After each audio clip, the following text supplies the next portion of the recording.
the global water crisis. And despite what everybody said about the water crisis, I want to show you today that it's actually much worse. And you'll understand why. And the primary causes, there's increased world population. Now, there were 1 billion people in the world in 1804. There are 6 billion by now. So in other words, we've gone from 1 to 6 in a couple of hundred years, and at the present moment we're adding 1 billion every 14 years. So you can see that the increased world population is causing a demand on water resources. Now, this is something that people don't realise, that deep groundwater is the main source of drinking water for over 3 billion people around the world. In China and India, believe it or not, much of the United States, in the Middle East, and they depend on deep groundwater.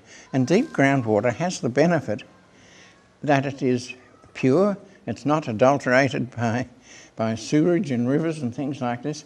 So people drink groundwater, and they use groundwater for crops because it's relatively pure. A large proportion of the food supply is also based on groundwater from wells, and we'll show you that a bit later. But the world's water wells are running dry. The deep water wells cannot be replenished from rainfall. Virtually all of the geologists and all the groundwater hydrologists and all the professions involved in groundwater believe it's replenished from rainfall. That is simply untrue. It's not recognised by the responsible professions, nor by government authorities, including those of the national and state governments in Australia. So we've got a problem in Australia where they don't even know where the groundwater has come from. They believe it is recharged from surface rainfall, and that is simply untrue. And so we have problems in Australia. Fortunately, in Australia, we're not as dependent on groundwater as they are in India and China and a few other places, which I'll show you. The consequences are this. As the aquifers are pumped dry, the land subsides. The land deteriorates. In many countries like India and the United States, funnels appear, sinkholes, and fissures appear on the surface. Lakes that were fed by groundwater dry up, river flows decline, food production declines. That's already happening in parts of China, India, and the United States. Farms and villages are abandoned. There is migration to the cities, and the food imports increase. China just accepts the fact that its land is deteriorating very rapidly, and they're using all their manufactured exports to buy food. Strong central governments like China plan large water diversion projects to feed their people, but the lead times are long and food shortages are inevitable. They make up for it by buying food. Weak central governments like in Australia dither, as they are unequal to the challenges of great national and international water infrastructure projects.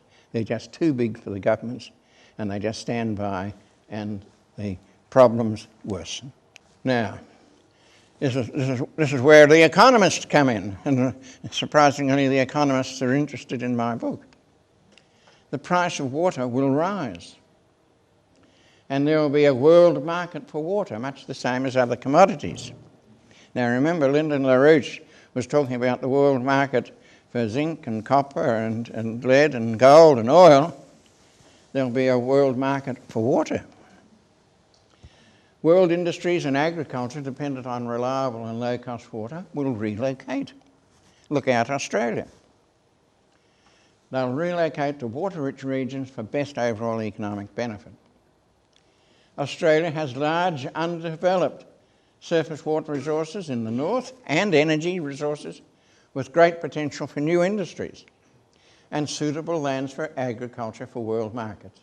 Major projects in Australia are inevitable, but who will take the lead?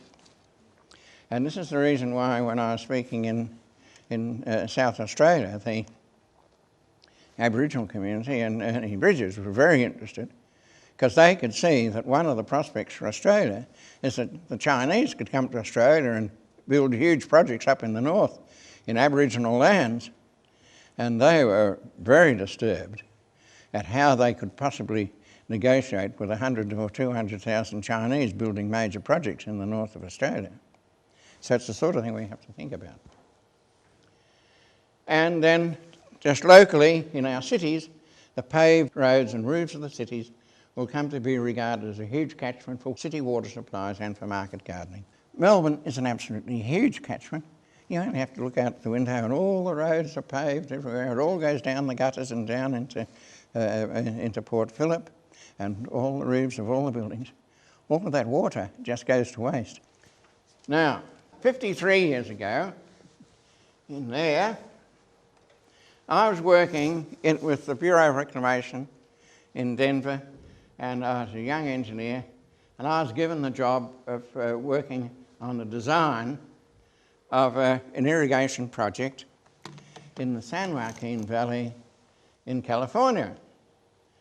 And they had a problem because the land was subsiding. And this is a telephone pole that has been marked to say where the level was at various times prior to when this picture was taken. This picture was taken in 1977. But in 1955, the level of the land was up there, and in 1925, it was up there. And so I was there around about here. And we were working on the design of the irrigation project, and it meant that we had to look at how we're going to cope with the land subsiding like this. Irrigation canals are designed on very flat gradients, you know, just 1 foot in 5 or 10,000. They're very flat gradients. And how on earth were we going to distribute water if the land was going down, but at different rates in different parts? So we had to take that into account, and part of my job was designing a few check and drop structures so that we could cope with the change of level. But the important thing is that not only has the land subsided, but the water that was taken out can never be replaced. It is a water deficit. It's just like taking money from the bank and never putting any back in because you can't. So subsidence like that represents that huge volume of water which was been taken out has caused the land to subside permanently. And this is happening in various parts of the world, and you can see the rate at which it's happening, and it is not rechargeable. In Arizona, if you're driving along the road, you'll see signs like that. Take care because you might fall into a fissure in the road. A subsidence area. And this is the sort of things that they have. They get great cracks like this. People can walk into them and so on. Now, that is due to the extraction of groundwater in Arizona. You can imagine what it does to the value of the land. Now, this is a map of the United States showing subsidence due to groundwater extraction throughout the United States. And here's all of these places. And this is the Ogallala Aquifer up there. And you can see there's substantial subsidence right throughout the prairie plains. And in here and down in Florida. And so that is degradation of the land. And so the extraction of groundwater has led to permanent damage. Not only is it not replaceable. Now in Las Vegas, as you know, great gambling town and all the rest of it, and they get the water supply from Las Vegas, from groundwater. And here it is, the subsidence. When they put the thing in, it was up there, and here's a lump of concrete still sticking to the bore at the top, and the ground has subsided to that level. that is the amount of subsidence that has occurred in Las Vegas. Now, then you get sinkholes. How'd you like to have something like that appearing in your backyard? And it's rather terrifying, isn't it? And that's due to groundwater extraction. There's another one.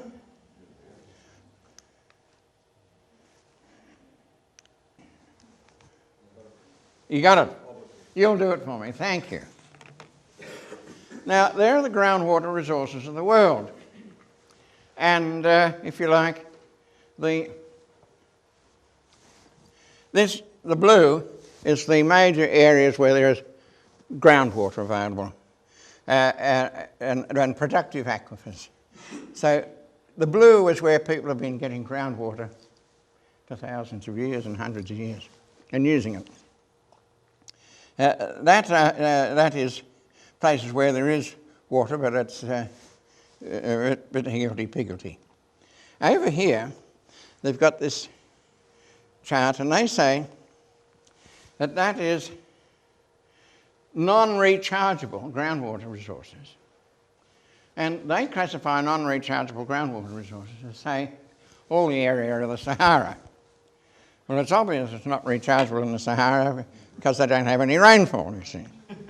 So they've assumed that everywhere else where there is rainfall, as in Queensland and New South Wales and so on, they assume it's rechargeable from rainfall. But if there's rainfall, it's obvious that the groundwater is non-rechargeable. Well, it's not terribly scientific, and it's just simply untrue. But you can see from the map that groundwater, groundwater resources are widely distributed around the world, and that they are being used, and mankind has come to depend on them. Now let's go to China. In China, the North China Plain, Trudy was telling me that she's been up in Shanghai and in the North China Plain, and you can see it there. In 1996, the North China Plain had 3.6 million wells, almost all for irrigation. They're chasing water down at 3 metres a year. As the water table falls, springs dry up, streams cease to flow, and lakes disappear. In Hebei province, which is near Shanghai, they had 1,000 lakes, only 83 remain. With declining water availability and increasing population, China faces food scarcity and food imports, especially grain. And that is creating enormous costs in cities. Shanghai, billions of dollars, just due to the subsidence of land. And there's a sinkhole, you see. When you see cities like Shanghai or something, the last thing you want to have happening is this sort of caper. But Shanghai is sunk by about 5 metres or more in the last 100 years, and the big buildings in the new part of Shanghai, they're sinking at the rate of 3 or 4 centimetres a year. It's a very interesting, disturbing situation. In the book I mentioned that in the Leaning Tower of Pisa, you know that? What happened? They were building the tower, and they started to extract groundwater nearby. Now, the sort of thing that would happen if you put a building on the ground like that, it immediately causes water to squeeze out around it because the land subsides, and you get mess around the building. You know, you get all sorts of wet clay because you put a load on the ground, and the water squeezes out like a sponge, and it gets wet at the top. So they were pumping out the groundwater. So they put in some wells to pump out the groundwater, and they did it unequally, and the building tilted. And they stopped for 100 years or so, and then they started construction. They continued construction with the building in the tilted position. And if you look at a picture of the Leaning Tower of Pisa, you see that the building's leaning over like that, but the columns around the various sections are all vertical again. So they started building it in the tilted position. And in the book I mentioned that I didn't see anything quite like that in Shanghai. Now, what the Chinese are up to is this. 40 years ago, I was working on more than that, 45 years ago. I was working on the Mekong project, which is up in here. And that was a cascade of dams on the Mekong River to create great irrigation and water supply projects in the areas here and in Cambodia.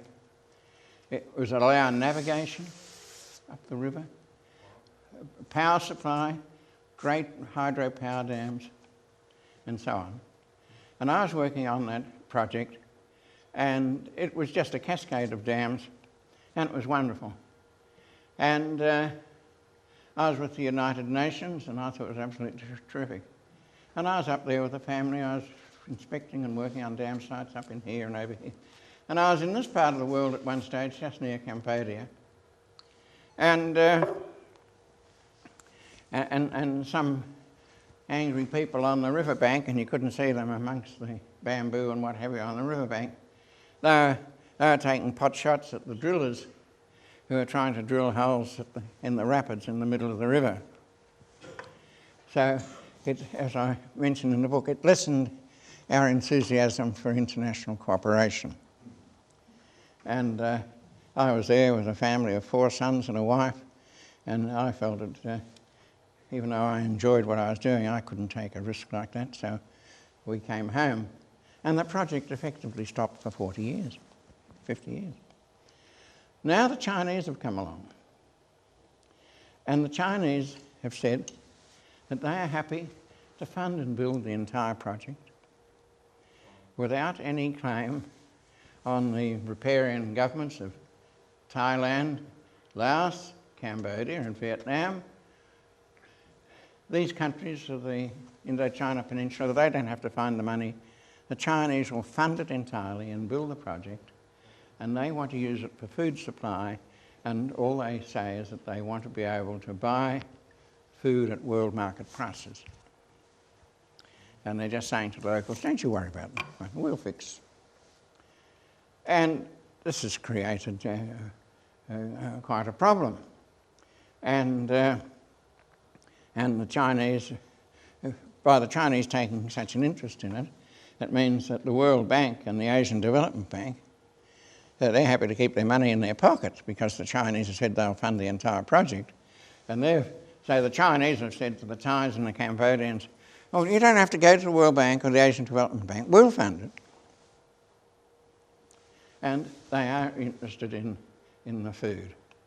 And this is, if you like, a terribly serious state of affairs. I received an interesting phone call from a certain quarter in the United States a year or so ago when this was being announced. And they knew of my background in the Mekong project and working on the project. I said, the Chinese have said they're prepared to fund and build a project. How do we get into the Act? Well, I said, you can only get into the Act if you have equal amount of money. And that's the way it is.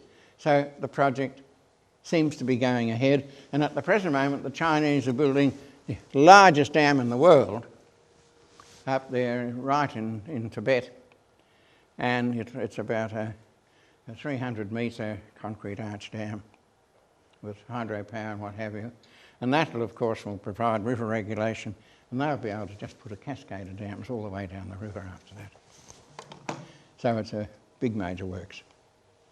Now, there's my wife and 2 of my kids. We're up there in the northern part of Thailand. That's Burma, and that is Laos, and we're looking way up the river towards China and Tibet. Now, at that point, the river is about 1 kilometre wide, and it's about almost 400 metres above sea level. So you can imagine the hydropower potential and the irrigation potential in that project. And that was we were working on one of the dam sites. Next one, Craig. India. similar sorts of things. Where has all the water gone? 50 years ago, the Indians had these wells with buckets, and they had windlasses, and the farmers would go down and lift the water up and grow crops and get it for food, get it for water for the villages. And then they had the hand pumps, and so the ladies would go with their jars of water to the hand pumps and fill the jars of water and walk back with them on their heads to their houses in the village. And so India was using groundwater from wells. And about 50 years ago, they had electricity, and they were able to drill holes, and they were able to put down borehole pumps, and so they were pumping the water out, and that enabled them to increase the output. And it was available to any farmer who had access to a pump. And it was a democratic resource, open to everybody. There was explosive growth. And they went from about if you like, in about 50 years, they went from something like a million bores to 25 million bores. Incredible growth. And the wells are drying up. The effects have been catastrophic, and it seems inevitable that there's much worse to come. And that was the sort of thing that they had. But these wells are drying up now because, you see, that's a hand pump well. But around the corner, there's some corporation that's put down a well to 1,000 metres or something, and they're pumping the water out like crazy, and these wells are drying up. And they're drying up in every village. And there's been a great exodus of people from the villages to the cities. And where has all the water gone? So, next one. Now, the situation in Bangladesh is even worse. Bangladesh is at the outlet of the Ganges and the Brahmaputra. It's this great estuary there of the tidal flats of the Ganges River and the Brahmaputra. It's a low-lying country, and 1/3 of the country floods annually. And because the country was flooding, it meant that all their sewage was getting mixed up with their water supply, and some 250,000 children were dying each year. 250,000 people. Now, Bangladesh at that time was about 100 million people, 140 million people today. So they were losing 250,000 children every year. And UNICEF took action. And they said we had to save the children. And from 1971, about 12 million water bores were installed. So they put water bores all over the place, and those people started to drink bore water. They felt that the United Nations had saved the children. And then it was found. But by 1985, people were beginning to be diagnosed with arsenic poisoning. And arsenic is a slow killer. And all that had happened is that they'd been drinking this arsenic water for quite some years, and it's a slow killer, and so after about 15 years it started to be shown up in patients. But they found that almost all the wells had traces of arsenic right throughout the country. Now it has been discovered, and they look further, there are unsafe levels, according to World Health regulations, of manganese, lead, nickel, chromium, and uranium. Almost the entire population of 140 million is being poisoned because they became dependent on poisoned groundwater. And so there it is. And that is a very serious problem at the international level. And they don't know what to do because it's... and what makes it worse is that Bangladesh, 140 million people, they're all Bengalis, and they're mostly Muslim. And so the Christian charities don't sort of hasten to their aid at the moment. Now in Libya, as I said, they realise that they've got fossil groundwater in Libya. Now when they were drilling for oil in the middle of the Sahara, they found there was lots of water. And of course, importantly, with all these oil deposits, the oil floats on the water. There's a water drive that drives the water, and you have natural gas absorbed in solution in the water. So water is a critical part of the exploitation of petroleum and natural gas. So in here, they were already selling oil to the world markets, but there's all this water that was driving. So the Libyans, and this is Gaddafi, decided that they would put arrays of wells for groundwater, not that. They put in these huge pipelines, they're about 3 metre diameter, and they are carting huge quantities of water down to the coast, down there, and they're growing grain. It's economically stupid. But Gaddafi took the view that he had people who are otherwise doing nothing, and they had all these oil revenues. And so Gaddafi decided he would employ the people building the project like this and growing grain from the water. And he said, well, so what? If it only lasts for 30 or 40 years, I've given them a job for 30 years, and then he knows that the water will run out.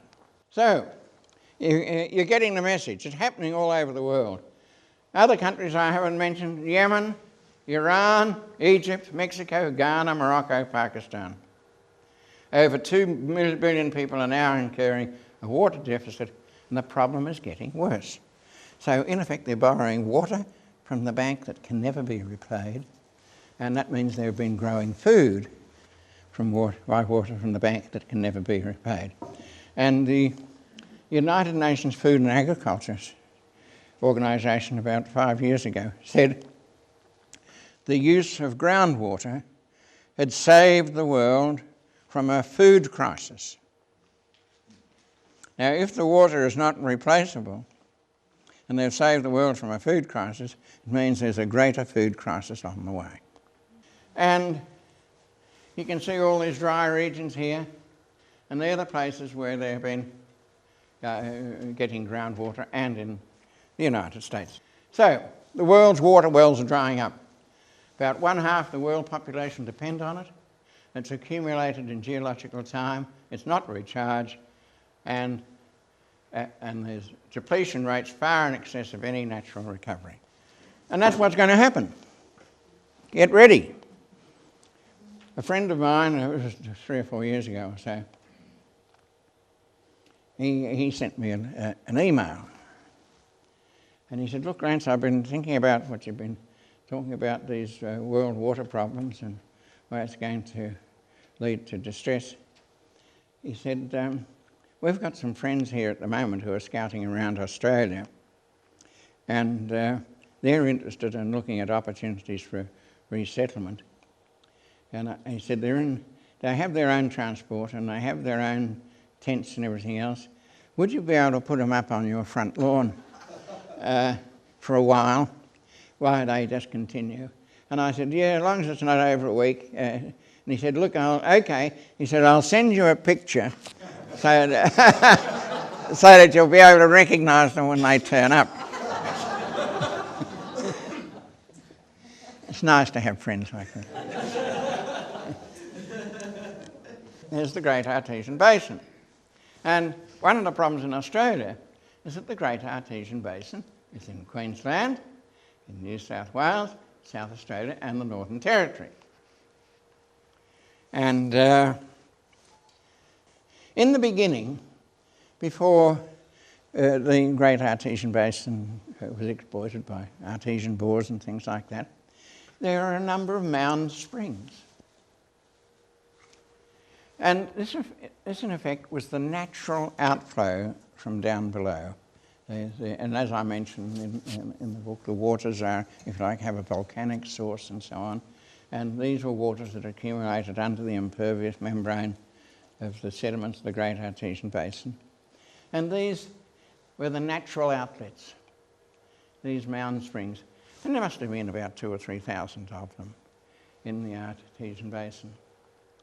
And the Aborigines knew about them, but they had to be careful that they didn't sort of exploit them too much, and they would travel from one to the other. but they had access to water.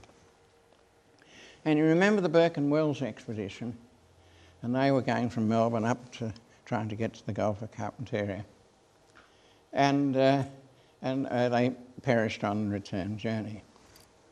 And the point was that the Aborigines were in a position to help them with sources of water in the interior of Australia. But they brushed them aside. And it was only when the two leaders died and one of the others was still, on his last legs, that the Aborigines took him in charge and effectively brought him back to life. And he eventually came back to Melbourne, was able to tell people about it all. And he said he was saved by the Aborigines who had access to water, but Burke and Wills themselves lost their lives. And so these were the Mound Springs. Then, when the pastoralists turned up, the stock quickly found these Mound Springs. And the Aborigines were absolutely alarmed. And so when the stock, because the stock would trample all around here, and they'd just turn the whole area into a bog. And they disturbed the Aborigines, so they started spearing all the cattle. And the whites got angry, so they used to go out and shoot the Aborigines. And so it wasn't very nice at that stage. But the important thing was that they had this pastoral industry developing, and the pastoral industry was effectively dependent on the normal rivers, and if the stock were finding these and using those. Then because of the shortage of labour and due to the gold rush and so on, they brought in some Chinese labourers in the farms. And the Chinese dug hand wells, and the Chinese dug wells at a depth of 30 or 40 metres. And the Chinese were getting water for themselves and for crops. And so this led to people saying, they might be able to drill for water, and they got an American or Canadian driller in, and they drilled for water, and they got this great artesian water appearing. And that was the beginning of the exploitation of the Artesian Basin. There's another bubbler spring, you see. And drilling of deep pores began in 1884. And by 1889, they had 500 wells. Now, these were steam-driven, you can see, and steam engines, and fed by timber. But by 1895, they were starting to get worried that the bores were running dry, about declining flows. And in 1895, they introduced a bill into the lower house in Queensland. But it was rejected by the upper house because of the belief that the basin was continually recharged from surface rainfall.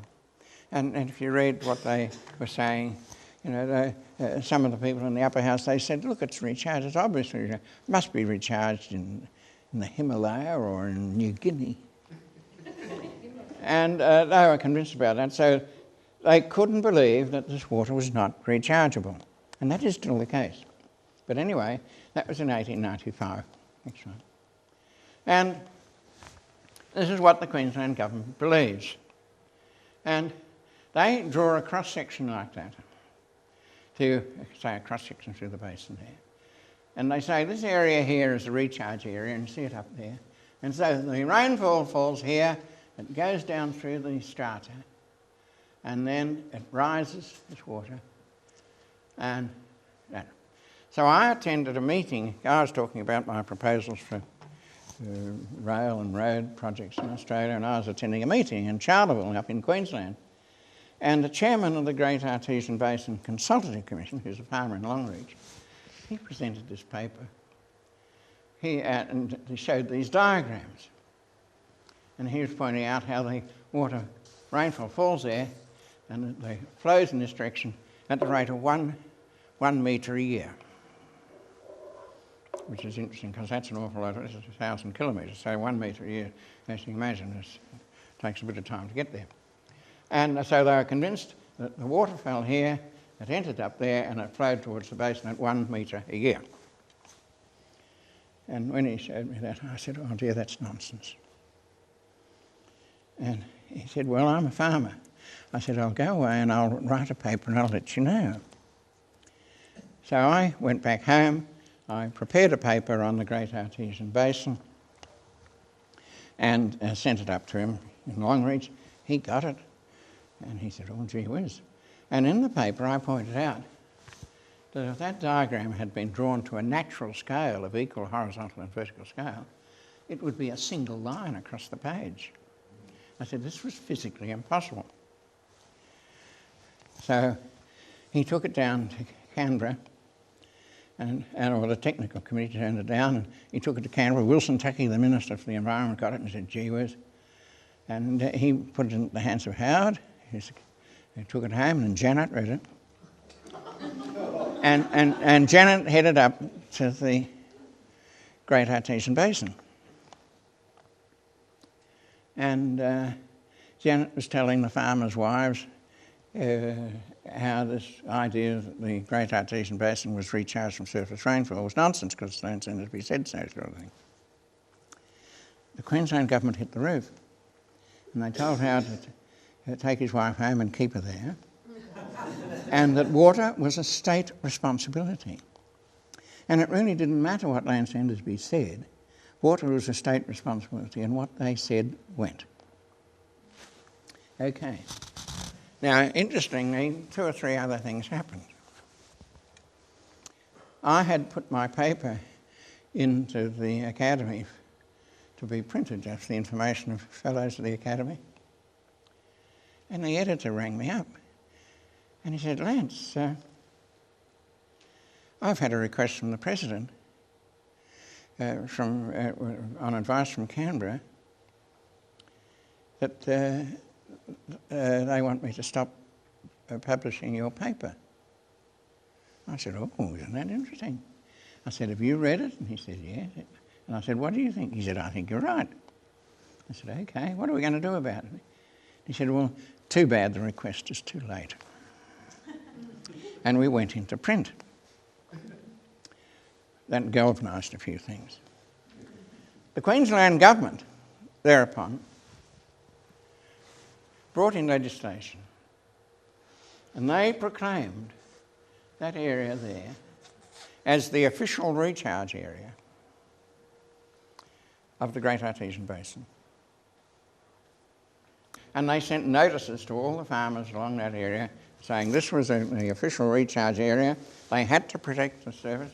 They had to ensure that there were no pollutants or anything else enter the thing, and they weren't allowed to, if you like, make excessive use of the water. They had to let it stay on the ground until it soaked away. And the farmers' wives, of course, they're all on the internet up there. And I got some very interesting emails. And they were asking me, in view of this legislation, the Queensland government, they've got to protect the land. And I said, what on earth can we do? And I said, well, you've got to stop your cattle peeing on the ground.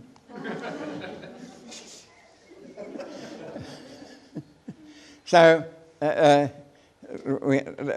then the next turn of the wheel, I wrote a couple of papers about it, is that the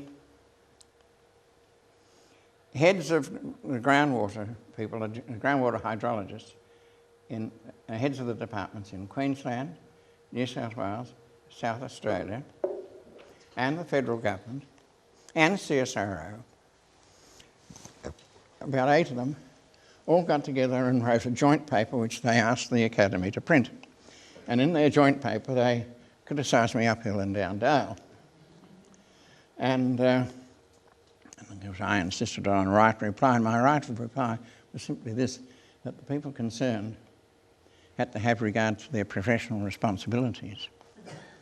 And if they were giving advice about the recharge of the Great Artesian Basin, and if that recharge, according to their records and everything else, was going to take 2 million years, it's not rechargeable. And so I said, you've got to be pretty careful. You're giving spurious advice to people on the land and others and industries, and you've just got to review the situation. And so I just said, look, brothers, just look at your own professional responsibilities, because you're paid to be right, not to be politically correct, which many Many public servants don't know the difference. And so there you are. There's the gentleman in question that I'm talking about. At the time he was the head of the consultative committee, and that's on his farm up in Longreach. And there you are. You can turn on a ball like that, and it squirts water at that rate. Do you think that's seeping through sandstone? Doesn't look like it, does it? Okay, so that's next slide. But here's some of the bores in South Australia. See, it comes out in steam, and it's got salts galore. It corrodes everything in sight. Next slide.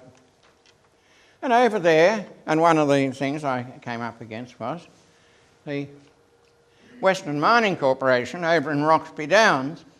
They are using groundwater for the uranium processing of the uranium ores and other copper and lead ores. And so they are using this groundwater as a water supply for the mine and the processing plant. And here they say, recharge from rainfall in Queensland. Coming there. Well now, that distance is 1,500 kilometres, and there's no difference in elevation. The ground level here is much the same as the recharge areas in Queensland. So the water has come 1,500 kilometres from Queensland without any head loss, and it's a great volume of water which they're using for the uranium mine. If you draw a natural cross-section to normal scale, from Brisbane over here to Roxby Downs, over there, that sedimentary basin that was so thick in that Queensland time is just that thick black line. Underneath that we've got the granites of the crystalline crust, and there's the hot molten rock of the earth. And so what was happening, the groundwater was coming out of this hot molten rock of the earth, travelling through the crystalline crust, and then popping up through where these Mound Springs, and the Mound Springs were in effect safety valves, where if the pressure of the groundwater is enough to lift the rock, it'll just get a pop out at a safety valve. And of course they've come along now and they've just emptied the lot. And the total discharge now reached a maximum in 1915, and it's been declining ever since.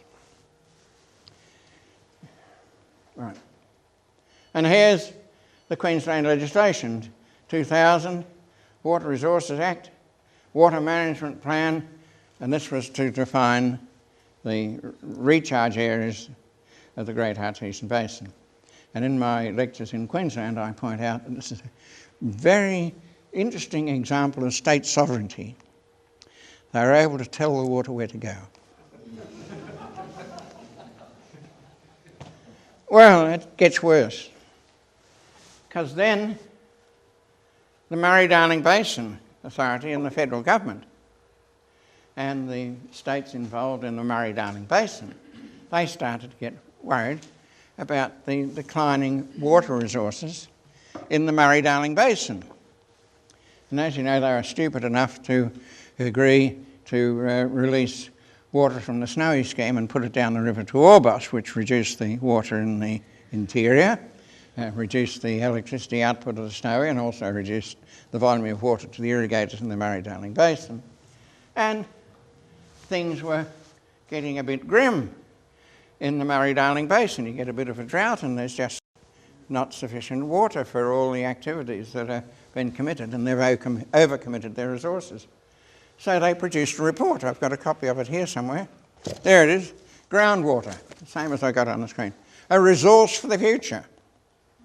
And the Murray-Darling Basin people have brought out this plan, and they propose to solve the water supply problems, the surface water supply problems in the Murray-Darling Basin by exploiting groundwater. Now, here's their estimate of the in New South Wales, groundwater resources of New South Wales. But they are already saying that red here, that colour there, that's all of that up there, it's over-abstracted, they say. They're taking water out at greater than the apparent sustainable yield. And the pink areas are 70 to 100%. And so they're already having trouble due to the fact that they've got declining groundwater levels, and that they're talking about it as a resource for the future. Next slide. And then they've got problems of dry land salinity in the Murray-Darling Basin. Well, remember, I showed you a slide of subsidence in the United States due to groundwater abstraction. Well, out there in these parts of the world, they don't know whether they've got subsidence or not. They haven't got a clue. But they've got dry land salinity. And I was speaking to the chief of the Murray-Darling Basin Commission on the phone a couple of days ago, and I was telling her that you've got this map of dry land salinity, and as far as I'm concerned, where they talk in the reports of the dry land salinity being due to rising groundwater levels, I say you've got to be careful. It may not be rising groundwater levels, it may be sinking land. And you don't know. And so you've got to embark on a pretty major study pretty quickly, because if they're going to say that the solution is greater use of groundwater in the Murray-Darling Basin, you might have galloping dry land salinity. And they haven't got a clue. And what's worse is that the federal government have appointed a National Water Commission whose job it is to solve the problems of the water resources of the Murray-Darling Basin by, in effect, privatising the water supply, by selling the water. So this new National Water Commission, every one of the members is an economist or an accountant, except for one scientist, a chap by the name of Cullen, who's not exactly, anyway, Cullen, he's there. And so they're all economists and accounting types, and they're saying they're going to solve the problems of the, if you like, the Murray-Darling Basin and water problems around Australia by, in effect, making everybody pay for water at a commercial rate. Well, I said to them, it's rather stupid, and I've sent them a little note pointing out that if you think you're going to sell them the irrigation water, and the farmers have got a free hand to start pumping groundwater, you're in for some trouble very quickly. And I pointed out, just to make sure that they got the message, that Lake Eyre, that great salt lake of Lake Eyre, is a subsidence feature. And these are subsidence features. Next time. So this brings me to what we're going to do about things and what the CEC have been interested in and so on. One of the things I've talked about to you many times is the fact that the Clarence River is a great opportunity. And it is amazing to me that I talk about these prospects for developing the Clarence for the diversion of waters inland and for solving problems of water supply, when they get floods like this every few years in Grafton and what have you. Look at these floods. And that flood water could easily be diverted inland. But I propose the building of dams to capture these floodwaters and the diversion of these floodwaters inland, and I'm opposed by the environmentalists. I just wonder what on earth is going on. Next slide. So here we have it. These are the projects. I want to build that one. I want to stop the diversion down the Snowy River and put the water back in. I've been looking at projects up in this area, in the Gulf, and up there. In this part of the world, the Ord in Victoria, one of the reasons that things are not done is because of state rights. You see, the Ord project is in Western Australia, and that was built by the Western Australian government. Over here, the Victoria project's in the Northern Territory and is responsible for the federal government. There are even greater prospects for irrigation and development on the Victoria River, but they're not touched. And I'm pointing out to them that if they did that as a combined project, it would be absolutely magnificent for the supply of food to the world. The same applies in here and up there. When I proposed, first of all, when I was proposing this project, one of the major objections by the New South Wales government was that if they brought this water from that side of the range onto that side of the range, the protocols of the Murray-Darling Basin require that the water, in effect, be shared with Queensland, New South Wales, Victoria and South Australia. So if they're bringing water in, then naturally South Australia might be able to get some for Adelaide. The New South Wales government told me very firmly that if that project went ahead, it would only go ahead if all the water was used in New South Wales only. I then was looking at these projects up in Queensland, and the response by the Queensland government, people who heard me talking about this in Brisbane, was that there would be no way any of that water would ever get down into New South Wales. It had to be used up there. And so this is the problem that we have. We can't look at these projects in an optimum way. But one of the fascinating things is that with these proposals to privatise, it means that, say, the private sector could come up and develop that project, and bring water down here and sell it into the Murray-Darling Basin. And because it's a private sector project, the state government would have difficulty in blocking a commercial project. And this is one of the reasons why the feds at the moment are privatising everything in sight, because, believe it or not, they're taking the view that the private sector, with their great selfish and individual interest, may in fact be able to solve national problems that the national government can't solve by themselves. This is a weird state of affairs. And so this is one of the, I've been looking at these dam sites up there, and that is easily, at the price they're paying for water now in the Murray-Darling Basin, that project's highly economic. Next one. And this is the rail projects, and you've seen my thing. If you haven't read your CEC stuff, you won't recognise it. Next one. But now, we've got to recognise that we're dealing with some rapidly growing people over there. This is just electricity production, Asian 6 in Australia, up until fairly recently. And you can see they're galloping along. And they are going to be in a position where they can invest in Australia and buy what we have to offer. And there they are. You've got 3 billion people up there. See the numbers? And we're here. And our task now is to work out how on earth we're going to defend the national interest. The way the Constitution is set up at the moment is that there is no such thing as the national interest. The states are sovereign. This is the reason why we've had trouble even moving towards a republic. You know, it's amazing to think of the state governments loving the Queen. But they love the Queen because that is a way of retaining state sovereignty.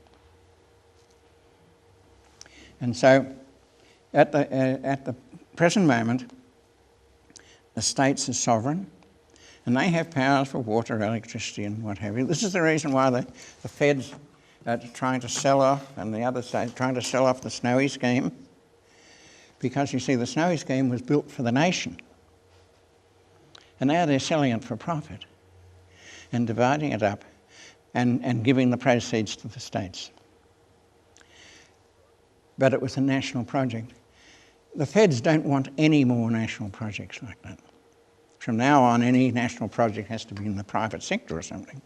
And so the federal government is in the awkward situation where they're saying that all development from now on in Australia in effect, has to be state-based development.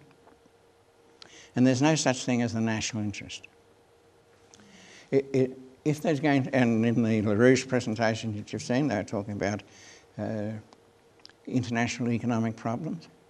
The Australian government does not have the powers to manage the national economy. The states can virtually bankrupt the nation. If we had a recession, the states would be spending money like mad, and the feds would be expected to sort of find the money. Remember, we had a constitutional convention, and the interesting thing that arose is that the state premiers took charge of the agenda. The Queen was the item on the agenda, and the Constitution was not. And so if the Queen is the item on the agenda, the question then is, how do the states see their role if they are sovereign states? And at the moment, the states are happy with the Queen because that keeps the system as it is. Now, it's going to be interesting to see what would happen if, say, the Queen dropped dead. I suspect that the states have already thought about that, and I would not be at all surprised if the states of Australia collectively announced their new candidate. And they would want to make sure that it was an appointed person and not voted by popular vote. So I suspect that if the Queen dropped dead tomorrow, you'd find that the state governments have already worked out who's going to be the next head of state for Australia. And which is a very interesting state of affairs, because they would be absolutely opposed to the federal government having anything to do with it, because the federal government only has allocated powers, just for defence. Right, so there you are. Now we'll go on to another subject. Next. There we are, intermissions. You ready? Now, a few of you had may I say, the very great fortune of attending my book launch on the 18th of November last year. But quite a few of you weren't there, is that right? Okay. Well, I've selected a few slides just to let you know the background of some aspects of what the book is about. Next one. Oh, water from the... we start with water. Okay. Water from the interior of the earth. We have it in the Great Artesian Basin. We have it there. Where does that water come from? Next slide. And here we have, I talk about John Wesley Judd, and I talk about him in the book. And in the 1870s, there were eruptions at Stromboli and Vesuvius.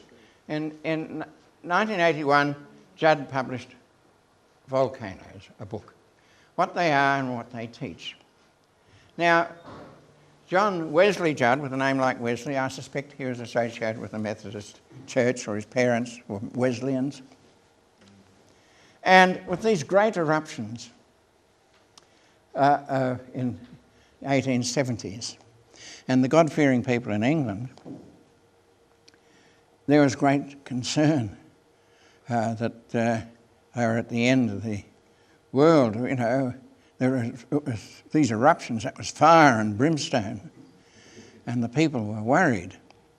And Judd, who was a scientist, but also a churchman, I gathered, published this book, Volcanoes, What They Are and What They Are to Teach, what they teach. And it was really directed to calming the nerves of the faithful who were convinced that the end of the world was nigh. And he found that water was a major factor in the ballistic behaviour of volcanoes, the reason for the explosion. And then he was appointed to the investigations of the Krakatoa eruption. And he did some fascinating work. One of the things he was alert to was the fact that water was intrinsic within the molten rocks of the earth. Next slide. And when you have an explosion from a volcano, what happens is that you can appreciate, if you have water in the rock, and that water is compressed, say, under at a depth of 200 metres or 100 metres, or 100 kilometres, 100 kilometres, 200 kilometres, there's great compression in the rock. If there's water there in the molten rock and it's in solution in the rock, if there's a release of pressure, there's a huge explosion because that water suddenly becomes steam and it explodes enormously. And so Judd, this is in the 1880s, 1883, he was interested in the explosion at Krakatoa. Now this is Krakatoa today, and they call this the son of Krakatoa.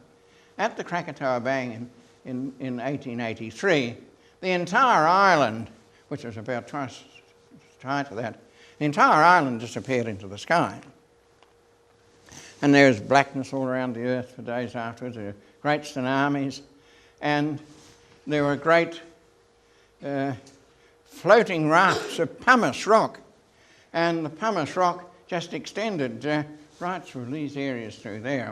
Which is something else, I'm getting to that in a minute. So there was great areas of pumice rock. And the British government and the British Admiralty were very concerned.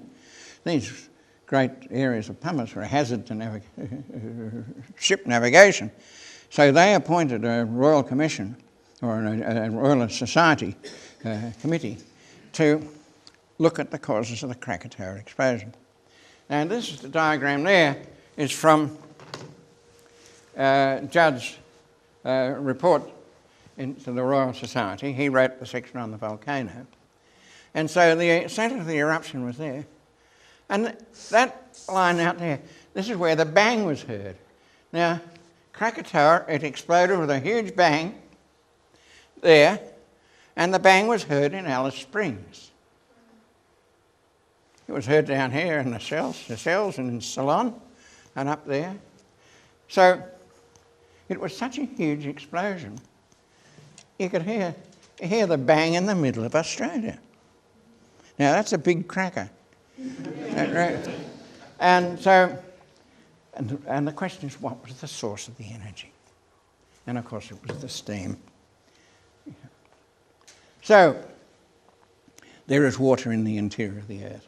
Now if we look at things like the Whirlpool galaxy, that looks like a Catherine wheel. And yet when the astronomers take a picture of it, it still looks the same as ever. But in actual fact, it's a whirling shroud of dust and gas and stars. And the velocities out here are in the order of thousands of kilometres a second. It's a great rate. And the whole thing is grinding away. It's just that the distance is so great that we don't see and have difficulty in measuring the movement. But it's a great spiral. It's just like a Catherine wheel. And within a galaxy, new stars are being created continuously by the gravitational collapse of clouds and dust. So even though we see these stars, the stars are growing and changing. New stars are being born and old stars blow up. And it's a dynamic situation. Next slide. And in these nebulae, and this is from the Hubble Space Telescope, minerals including water ice and complex hydrocarbons have been detected in the dust. So they look at this dust and there are hydrocarbons, constituents of petroleum or natural gas and stuff like that, and water ice.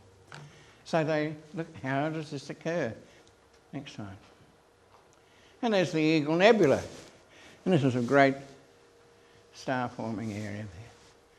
And the important thing to note is that it is dynamic, it is evolving, and there's water and dust and hydrocarbons and metals and all sorts of things in it.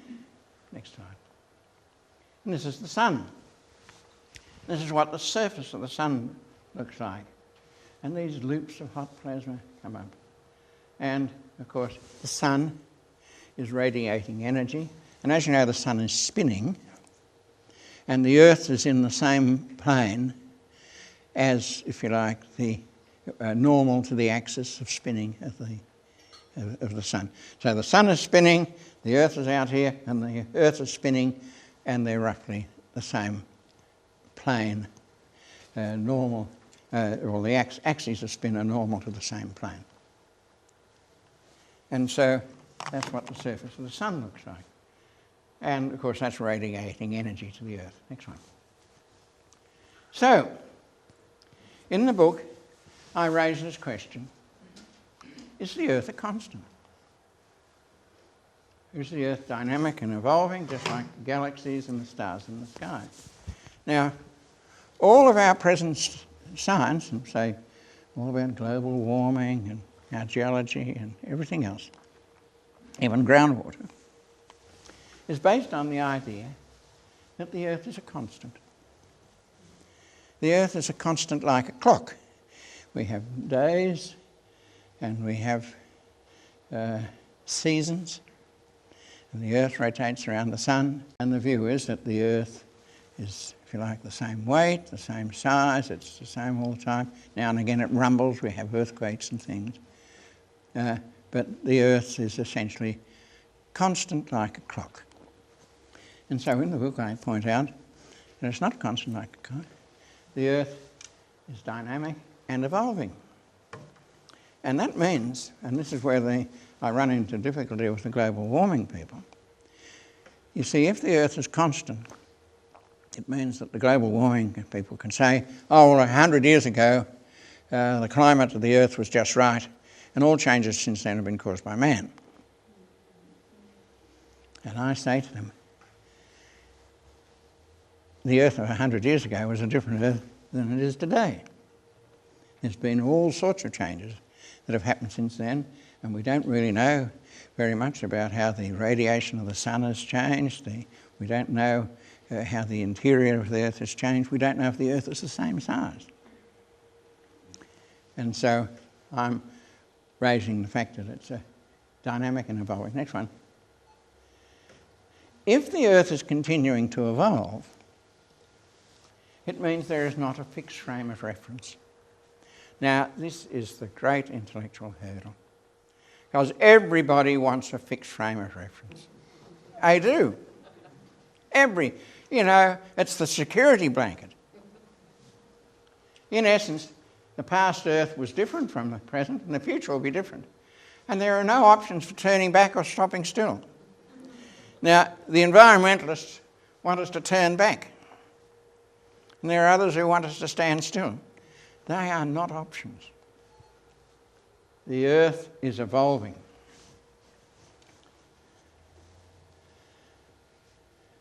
The idea of the dynamic Earth may seem simple and obvious, but it is not accepted. What is accepted is the idea of the steady state. And the intellectual investment in the constant Earth is so great that it has a momentum of its own. It's become dogma.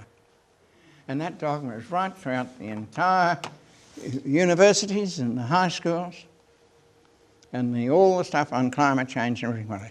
Everybody's saying on climate change, 100 years or so ago it was just perfect, or just right, and man has buggered it all up. It's not a valid conclusion. We might have done some damage, but we haven't, not entirely responsible. If we take a cross-section of the Earth to natural scale, and I've put the continents over here and the ocean over here to give you an idea.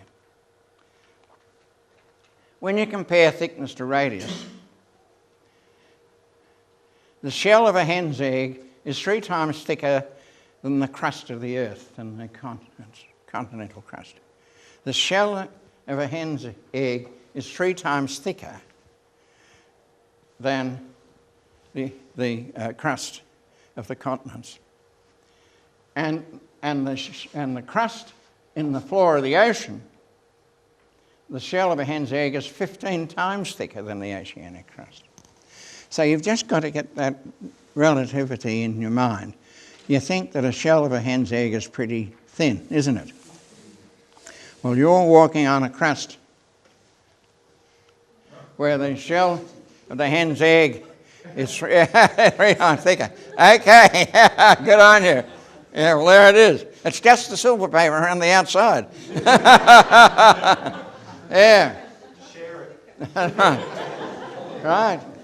But then, if you come over here and we look at the atmosphere, we're all to talk about climatic change.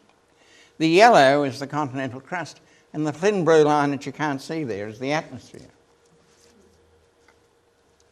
And over here, the blue is the ocean.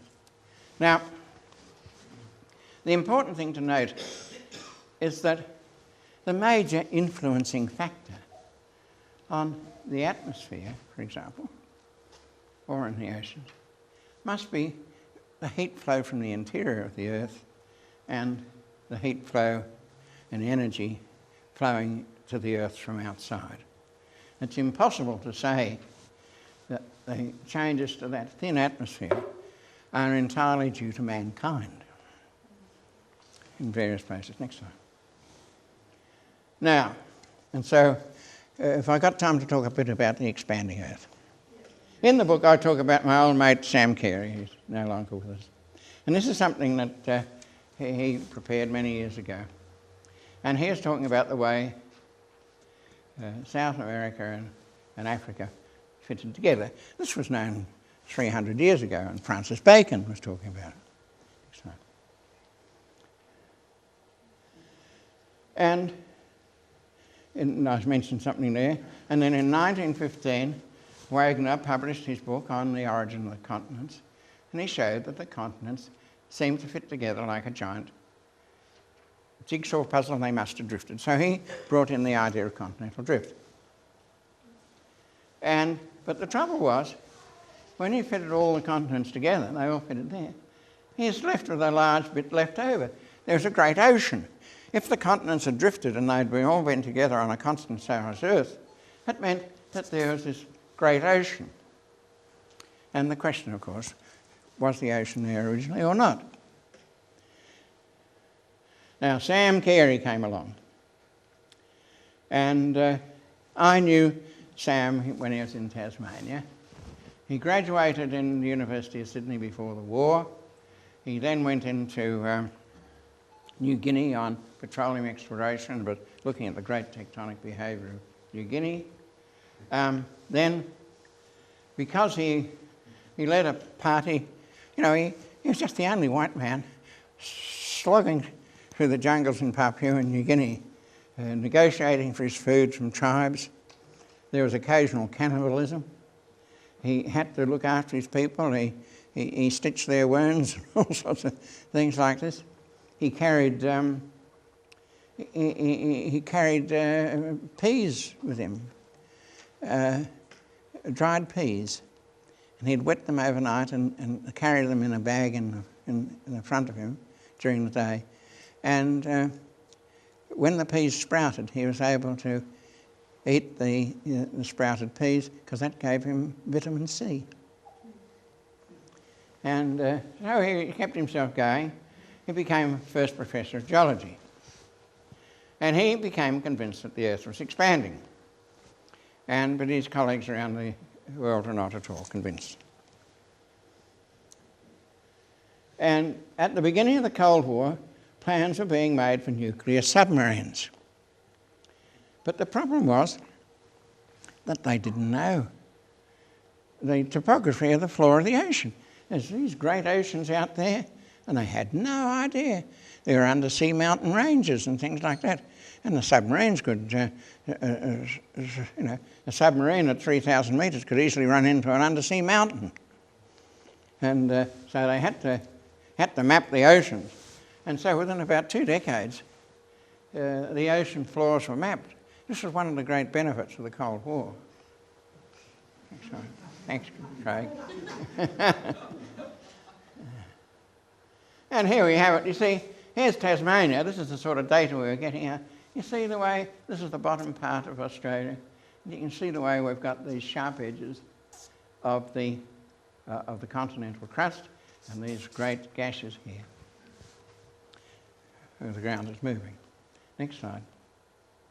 And so they're also able to take the age of the ocean floor. And as you can see, Australia and the Antarctica have drifted apart. And virtually, and the colours are here, you see, that is 40 million years there. We see most of the colours there are less than 40 million years. So it means that Australia and Antarctica have drifted apart in about 40 or 50 million years. Quite dramatic and interesting stuff. So next bit. If the rocks are the ocean floor we are, it meant that the Earth must be expanding. That pleased all those who believed in the expanding Earth. The fashionable view was that the Earth was a constant size.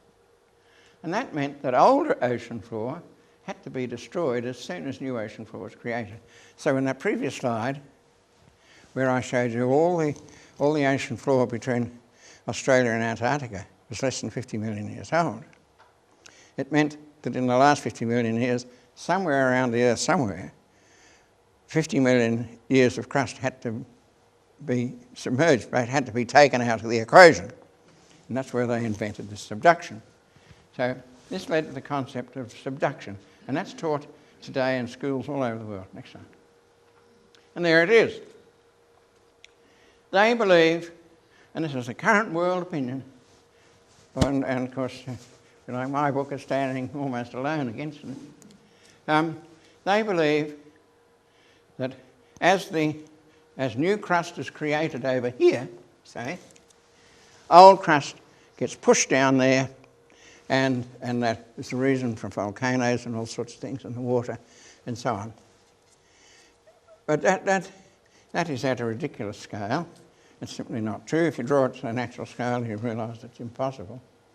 And if that was happening, you wouldn't get thick slabs being pushed down below. They'd be buckling up in the air over here. But that is the current view that is taught in schools and taught to university students all over the world. And as far as I'm concerned, it is physically impossible. Now, here is Max Lowe, a geologist, has recently completed a PhD thesis at Curtin in Perth on the subject of the expanding Earth, and this is his diagrams. And if we go back 180 million years, it almost all fits together. And so we've had the Earth shrinking. The Earth has been expanding. We started off with that, and we expanded towards this. Now, the interesting thing is that you can find this on the internet. The same sort of thing is happening in other planets. The same sort of thing can be observed on Mars, on our moon, and in moons of Jupiter and Saturn. And it's rather fascinating, some of the studies that we're getting. So this is, now of course, this is still very controversial, but he was lucky and he did it at Curtin, and Curtin were only too pleased to give him a degree. He may not have got a degree for this at some of the other prestigious places in Australia next time. But the question then is this: where did these guys come from?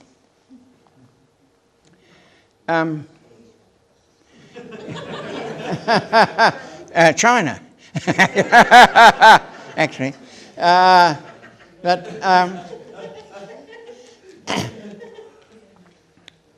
These are pretty massive creatures. Let's have a look at the next one.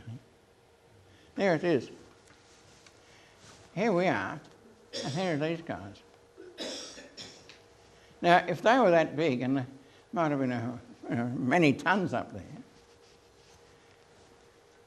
at the present state of the force of gravity, they wouldn't have been able to support their weight. They would not have been able to support that long tail or those long necks. So the question is, did the dinosaurs evolve on an Earth, a smaller Earth, where the force of gravity was less? And I think that is the case. So, now it's getting on to global warming. Is it a fact? Is it true? Is it local and regional? Next one. Now here's Melbourne. Temperature across Melbourne on a still clear night. And you can see in the middle of the city, they're 8 degrees warmer than the countryside outside. So Melbourne is a great heat sink, and the same applies to many other cities around the world. If you just think of it, outside there's all these blacktop roads and there's the parking areas around there, and they are absorbing heat during the day.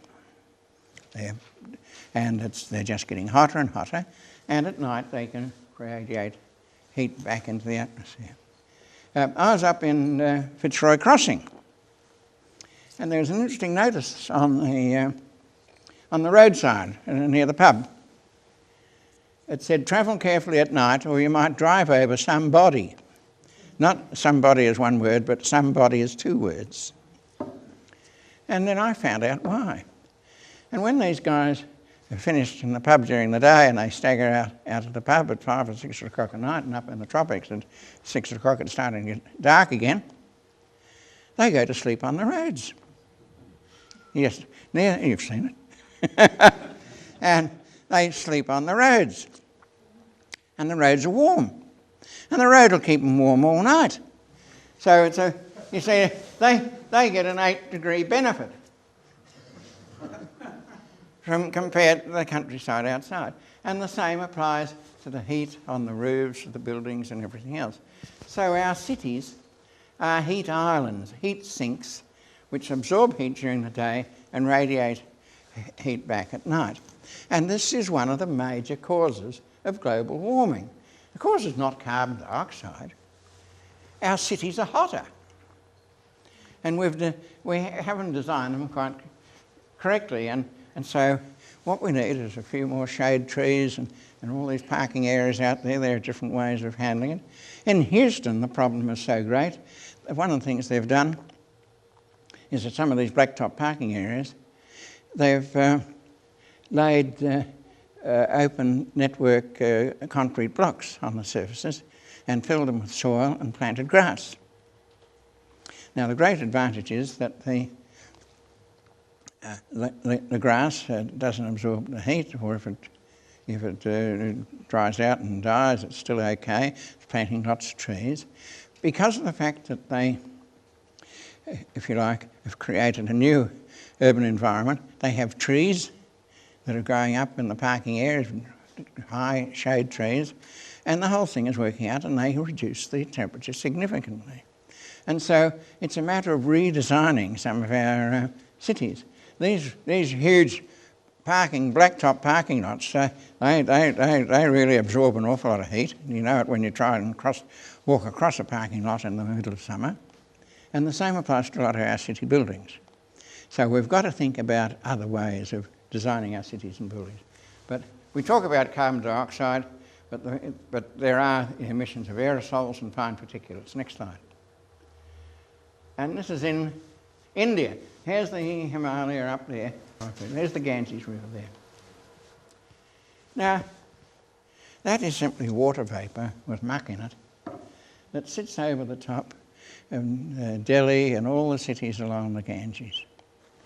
And that it's hotter there, and it's also poisonous stuff. Those of you who have been in London 30 or 40 years ago, you can remember if you went out of your hotel and took a breath of air, your lungs almost collapsed. It was just so corrosive. Well, this stuff is corrosive, and it's killing people at a huge rate. And that is applying over most of the, if you like, the industrially developed poor countries of the world. This is India, and so that is water vapour with aerosols in it. It's poisonous stuff and it's killing people slowly. And that is, if you like, a form of global warming.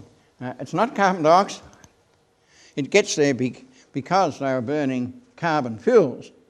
But carbon dioxide is not the problem. It's the water vapour and all the pollutants that are in it. And that's where we have to solve the problem. Next slide, Craig.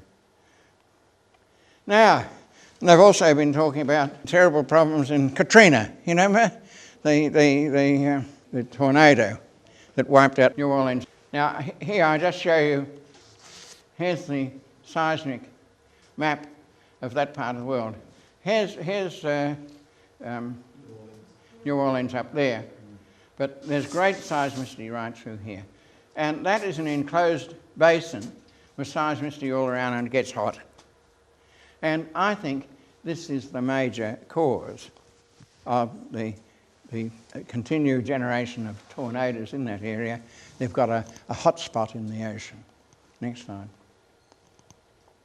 And one of the other things they talk about is the fact that the Arctic ice is melting, and that's all due to global warming. And they say it is causing a bit of a loss in Greenland. So let's have a look at what's underneath that. And if we have a look, here's Greenland, here's Europe and so on. The North Atlantic Trench goes right through there, and there is continued seismicity under the polar ice cap. And they've recently been able to send a submarine under the polar ice there. They had them there during the Cold War, of course. And they've been looking at ocean vents. There are hot spots in here that are shooting out huge quantities of hot water, hot gases from the interior of the Earth. Next slide. And there you see it. And so this area here is expanding. That is the source of the gases there. This is all new ocean floor that has been created in the last few thousand years or more. And that is the cause of the, if you like, variations in thickness of the polar ice cap. There's a hot spot underneath. Next slide. I'll just tell you, this is an interesting set of data.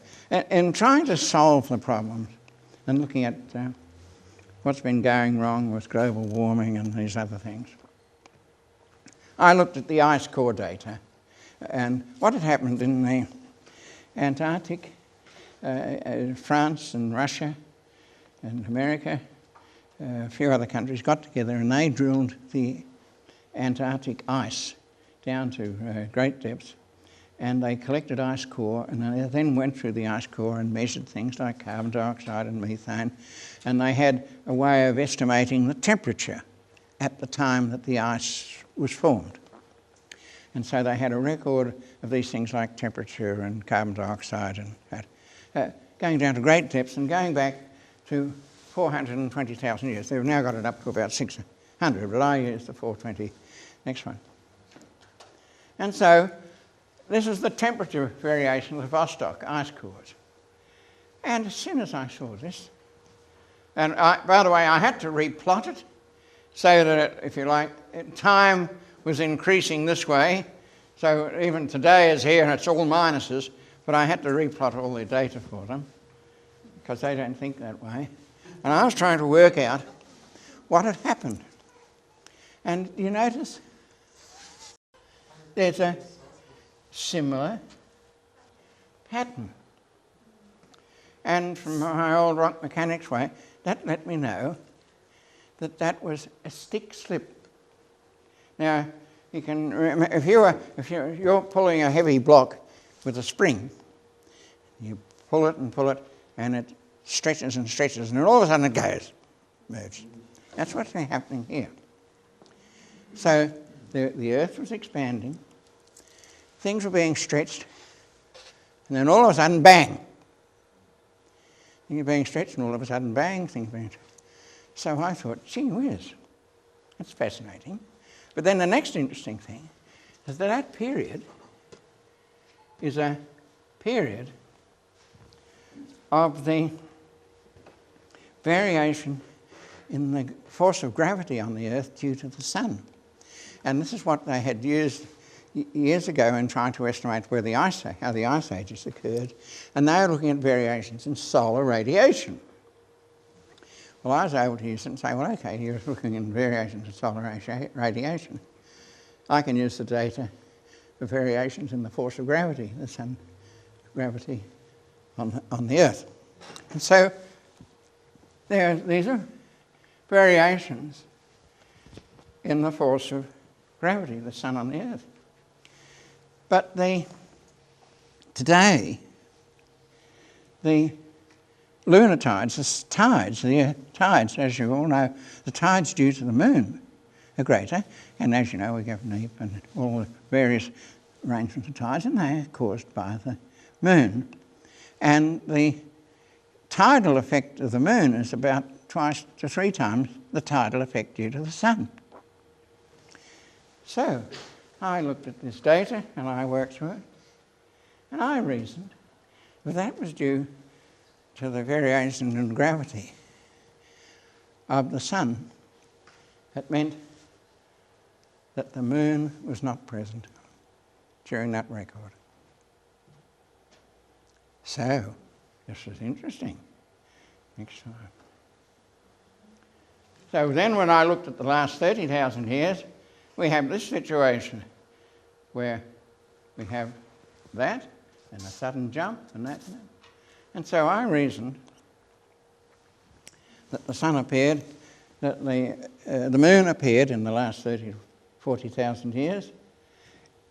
And what happened, and I think, was that the moon, which was a planet like the Earth going around the sun, the moon came up alongside, near to the Earth. And so the Earth and the moon orbited the sun together, just in tandem. And the moon may not have been close to the Earth at all time. And then gradually, the effect of the Earth and the moon travelling in tandem was sufficient to cause the moon to slip in to an orbit around the Earth, which meant it was also continuing to orbit around the sun. So, and then I looked at the data and I thought, well, there might have been a couple of steps in it.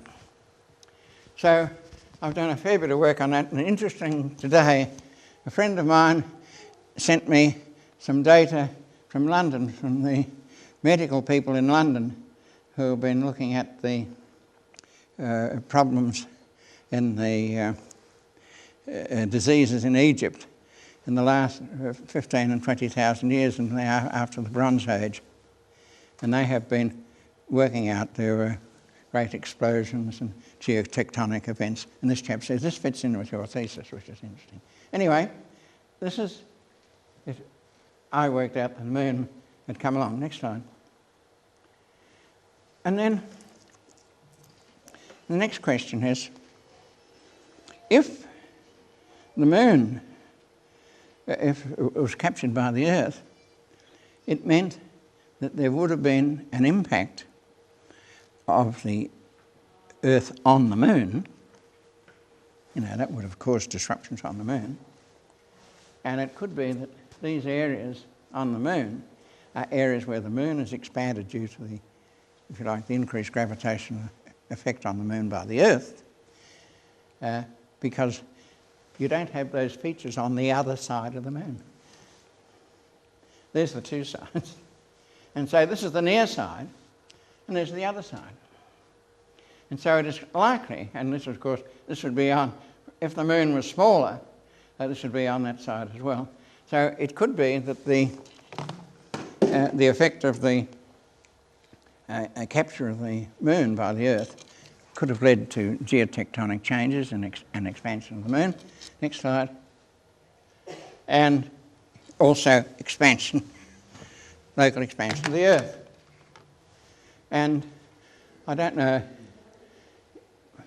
I don't think I got my list. Anyway, I went through this data of the moon, and I found it fitted in very nicely with all the records of the ancient Egyptians, the Babylonians, the North and South American Indians, the Japanese, because they were all, the Aristotle and Plato, who you think were ancient Egyptians, ancient Greeks, but Aristotle and Plato, who you think are ancient Greeks, in their writings they talk about the ancient Greeks who were there a few thousand years before them. And Aristotle and Plato refer to the very early Greeks who were the people before the moon appeared in the sky. Interestingly, there are records of the Eskimos, oral, and the Eskimos have, if you like, stories about the time before the moon. Now, the moon would have had a dramatic effect on the Eskimos because it meant that the moon was alight at night. And so this was a major thing for the Eskimos. So my deductions about the moon fit in remarkably well with the biblical records and other records. And this mate of mine, who sent me this stuff on the latest work by the medical people in England on diseases and problems in ancient Egypt, he says it fits in very nicely. Anyway, in essence, the Earth is a dynamic system. There is no steady state, and if we accept that, we understand much more. Thank you.